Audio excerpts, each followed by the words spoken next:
Hallelujah. आइए हम मेरी भविष्यवाणी की पुस्तक में से आज के वचन को पढ़ते हैं। मसीह का प्रचार कैसे करें।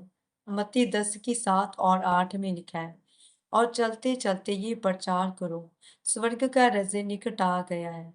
बीमारों को चंगा करो, मरे हुओं को चिल्लाओ, कोढ़ियों को शुद्ध करो, दुष्ट आत्माओं को निकालो। तुमने सेत मेत पाया है, सेत मेत दो। मेरे प्रियो, प्रभु यीशु मसीह ने चेलों से कहा था, जाओ और सुसमाचार प्रचार करो, स्वर्ग का राज्य निकट आ गया है। अर्थात परमेश्वर की उपस्थिति तुम्हारे बीच में आ गई है। जो संसार के पाप के कारण तुम्हारे बीच से उठ गई थी, लेकिन अब मेरे बलिदान के कारण वह उपस्थिति आ गई है। और पाप के कारण लोगों के जीवन में बीमारियां, परेशानियां, दुष्ट आत्माएं थीं। उससे चंगा करने के लिए प्रभु ने चेलों को भेजा और कहा, जैसा परमेश्वर ने तुम्हें माफ किया, चंगा किया, उसी तरह तुम अपनी गवाहियों के द्वारा लोगों में प्रचार करो और उन्हें चंगा करो। प्रेरितों के काम 17 की 22 से 34 में लिखा है। जब प्रेरित पौलुस अथेंस में सुसमाचार प्रचार करने के लिए जाता है, तो वह उस नगर को मूर्ति से भरा हुआ देखता है।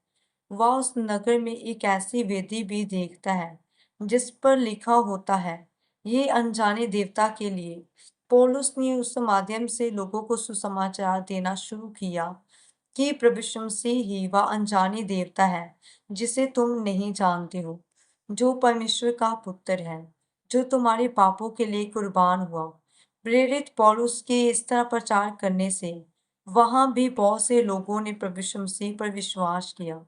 मेरे प्रियो, आप जानते हैं कि जब प्रभु का सुसमाचार किया जाता है, तो लोग बहुत विरोध करते हैं।